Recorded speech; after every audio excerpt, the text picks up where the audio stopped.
Hey there, welcome or welcome back to Oops, I Planted Again. My name is Courtney, and today I want to share with you plants in my houseplant collection that grow slowly.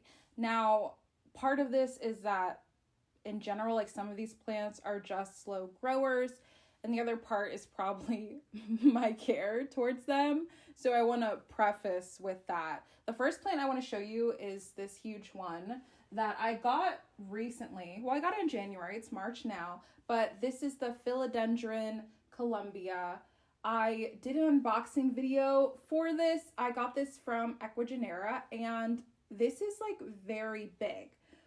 But all of the other plants that I imported with that order, which were the Verrucosum and the El Chaco, they are like growing like crazy. My El Chaco has a new leaf and has another one already starting right behind it. And the Verrucosum is already outgrowing the 3-foot tall plant stake that I put in it originally. So I have to repot that very soon. But this one has not given me a new leaf. Like, it has shown nothing. And it's not dying. It's not but it's not giving me a new leaf. And like, I see obviously that I think this is where the next one is going to grow from, but it's just have this in there for a really long time. So like last week I pulled it out because it's in leca and moss and perlite, but this is the water reservoir, and then I have it in a clear plastic pot, and the roots look amazing. So that is a positive, and I think it just was getting used to like my growing, my care, and I'm hoping that I can, get a new dangum leaf, because the roots are really rooted. So I know that I'm not doing anything terribly bad, but I'm also not doing anything terribly great. But maybe this one is just a slow grower in general, or just a slow grower in my care. This is my Anthurium forgetii, and when I first got this plant, I was not like super impressed by it. I really wanted a forgetii, but when I got it, I thought it grew slow back then, which was almost a year ago. I think I got this in April of last year. April of last year? Yeah, I think it was April of last year. I got this and I got my Regal. So it didn't really do anything for a long time. And then when I switched it over to this method, with this being the water reservoir and then leca and perlite, as you can see, it started to get really happy. It gave me this leaf, and then it gave me this leaf over here, and these used to be beautiful. Now they're a little bit crusty. And then it gave me this leaf. So I was like, cool, awesome. And then it gave me an inflow, which was super cool. I did not collect the pollen because I'm dumb, and I don't know, I just wasn't thinking. But it had that for a really long time. And then now it just has this, like, obviously I think this is the new leaf coming because this is how it's been growing since I've had it. But it's just like, it takes so long in between leaves. Like when I had that growth spurt, I don't know what I was doing, but it just like popped off really quick and then it was nothing. So it could just be kind of like chilling out for the season. But hopefully now that we're in the spring season, like it's getting warmer, it's more consistently warm, and better humidity, that I can maybe get another leaf or 3 by the end of this year, hopefully. Another Anthurium for you, the Anthurium magnificum. This is like my favorite Anthurium. The first one I ever had of this, oh my gosh, it was so gorgeous. And honestly, I would probably buy another one. I just love the look of this Anthurium. And even though it grows so slow, generally it's been really easy to care for because I really just don't pay it any attention. I have it in the same method the last 2 plants that I showed you. It wasn't a bigger container, and I switched it to this smaller one, which I think has helped me out a lot. But really, there hasn't been any significant anything in months. This was the last leaf. This was the original leaf that I imported. And then I think it lost like 1 or 2 leaves. And then this is the only one that's really grown. The roots are like, they're there, but they're just not popping. And one of the things, like the major things that I need to like be more more considerate of, I need to do more consistently, is to use my Flora Grow, because sometimes I can be lazy and just use like plain water, because mixing the Flora Grow can be like a little bit of annoying, but it only takes another like couple minutes, not even, to do it. And I think being more consistent with that will help me see more growth with some of these plants, but also some of them I think just generally grow slow. So yeah, this is definitely one of them, but it's still one of my favorites. I just love the look of these leaves. I love anthuriums. I've fallen in love with them, and I just want to get like every single anthurium that kind of like resembles this. I don't know. I just like the velvety leaves. They look so cute. This one is actually like, I don't know, interesting for me to talk about, because generally I think alocasias grow fairly quickly, or maybe above average. And this one has been a pain in my ass. I think I mentioned this in a video. I did a video a couple of months ago where I talked about plants that I would not buy again, and this was one of them. And I just think it grows really slow. It's really inconsistent for me.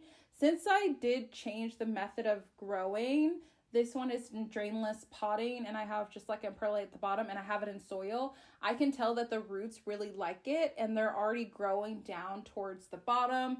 I don't know if you can see that. It's kind of like not a great visual, but ever since I did that, it has remained alive. So we have this, and this has been like this, what feels like a month or so, but this one took a long time to even come out. And the thing about this alocasia, well, I think a lot of them are like this. Well, yeah, I guess they're all like this. But this one in particular, like you can really see the next leaf coming, like how it, like you can see it like shooting out. This one is just like the stem is so clear that you can see it like really well. So it was in there for a really long time, like months. And then it popped out and I'm like, okay, cool. But it's literally still not doing anything. This is another one that I really got to be more consistent with my Flora Grow, because this plant sits downstairs on my plant shelf, the one that's like in my dining room, and I tend to just use water down there because my Flora Grow is up here, but I should just like make 2 concoctions. I really need to get another gallon bottle, so when I make them, like I can make one for upstairs and one for downstairs, like consistently, but I want to use that basically every time I water all of my plants. And I also need to get more consistent with my pest control, especially going into the spring season, and using different treatments for them to remain like good and healthy. If you saw my Monstera albo video a couple of weeks ago, you'll know this plant is a slow grower. I got this in March? Was it March or May? It was an M of last year, and I have 3 leaves, and that's like it. This is the original leaf, and then we have these. And for a long time I had it in water, and then I switched to this method, thought that I messed it up terribly because it wasn't doing anything. And then we got these leaves, but then that's really been it. But the roots are really happy in here, and they're already growing down to the bottom. So I know for real that this one is like a really slow grower. So all I can do is I just leave it alone. I just make sure I fill it up with water, and I just recently put in this stake. So hopefully that kind of helps it, start popping off. Like do you know how sometimes you look at your plant and you're like, I think a new leaf is going to come, but then you think you're crazy? I do. That's what I feel like with this one. Like, I feel like I can see it, but I'm not 100% sure. So maybe in a couple of months, I will have a new leaf that I'll be able to update you on. And last but not least is the Philodendron Rio. This is another plant that I mentioned in that video I made a couple months ago that I would never buy this plant again. I think it was 100% overhyped. I do not think it was worth it, in my opinion, because I think I paid like $30 for a cutting. Like, and I'm not even 100% sure it had roots. I was literally insane.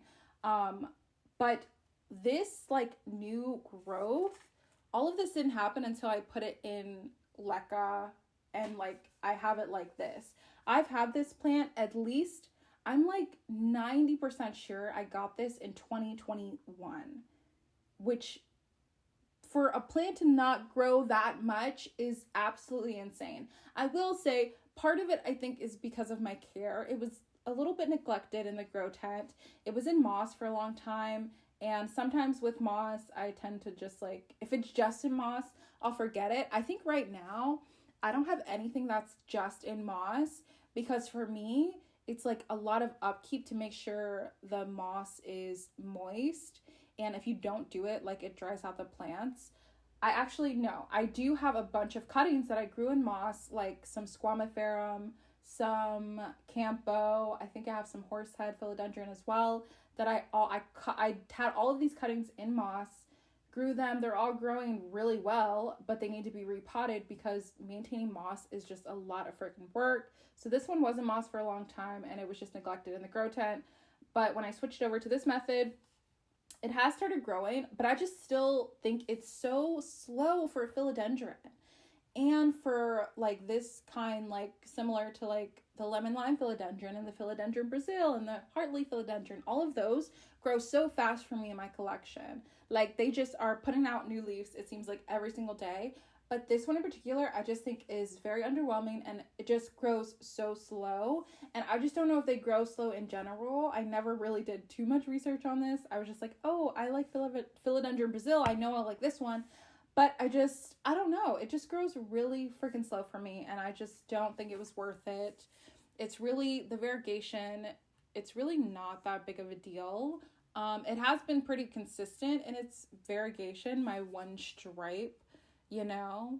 But too slow, just not worth it. I don't know if the prices have changed around them. But I think if it was like the same price as a philodendron Brazil, maybe, and if it was like a basket, like a full basket, maybe, but otherwise I just don't think it's worth it. I want to thank you so much for watching today's video, and make sure you comment below plants in your houseplant collection that you think grow slow. Maybe we have some in common, or you have some in common with somebody else in the comments. Thank you again so much for watching, and I will see you in the next video.